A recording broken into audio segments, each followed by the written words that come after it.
ભારત માતા કી જીવો છે દિલ્હીની બહાર અવાજ નથી. ભારત માતા કી ભારત માતા કી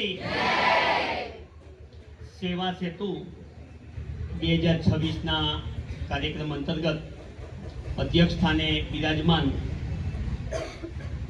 મામલતદાર સાહેબ ગોંડલ રાહુલભાઈ ડોડિયા સાહેબ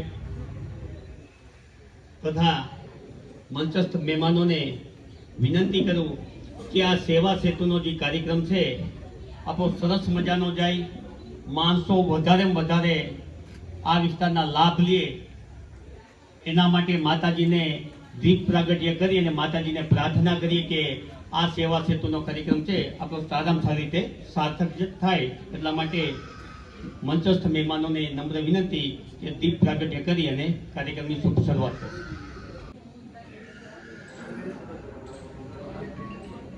તો આજે અમારા ગામમાં છે ને સેવા સેતુ યોજનાનો કાર્યક્રમ યોજાયેલો છે.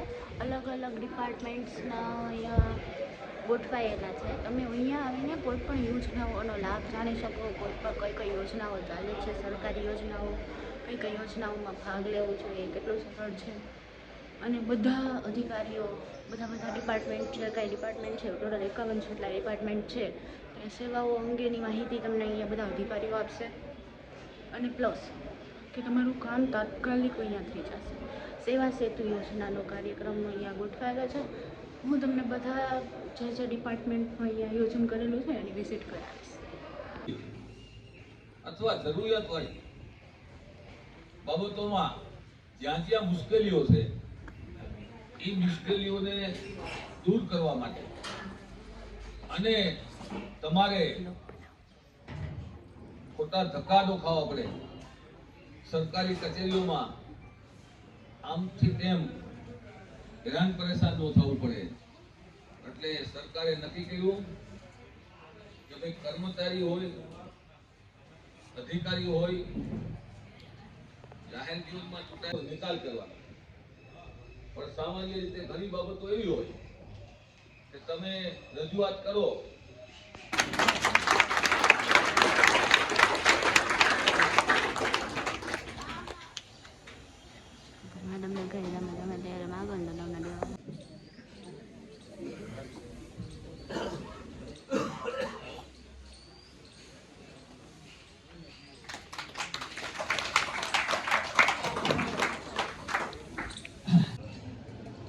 સેવા સેતુ કાર્યક્રમ 2.0માં મોવિયા ગામમાં અત્રે ઉપસ્થિત ગામના સરપંચ શ્રી કંચનબેન,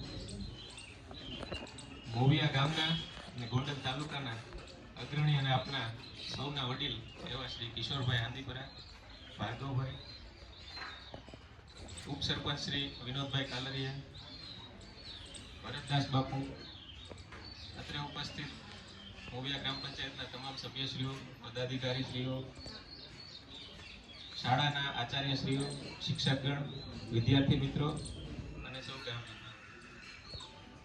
સેવા સેતુ કાર્યક્રમનો મુખ્ય ઉદ્દેશ એવો છે કે આપણે જે પણ સેવાઓ તાલુકા લેવલે મળે છે એ લોકોને ગ્રામ લેવલે એમના ઘરે જ મળે.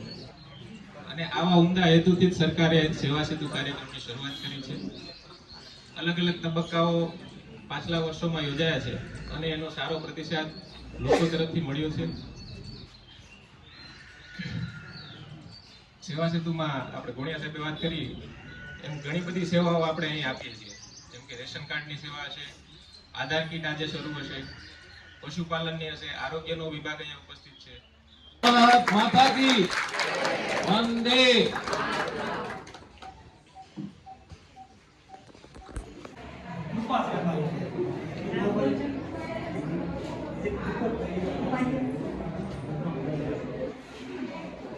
સરપંચની રેડ કરતી ચાલી નોર્મલ છે ને કે અમારા કુકી વધેલા છે એમાં નોર્મલ છે.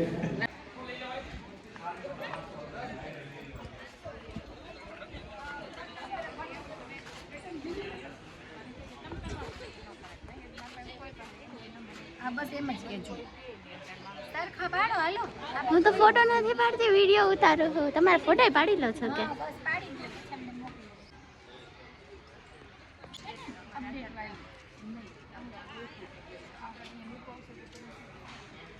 તો ખાલી આ વિતરણ આ મહિનાનું થાય છે કોઈ ના પછી બાકી હોય તો અમે વિતરણ આપણે અહીંથી કરશું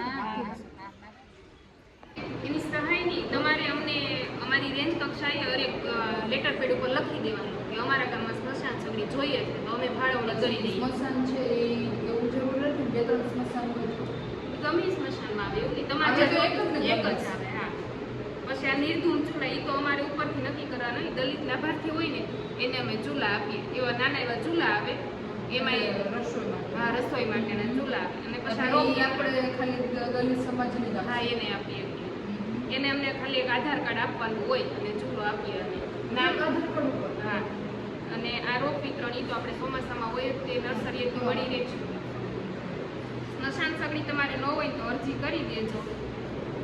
તો એ શું છે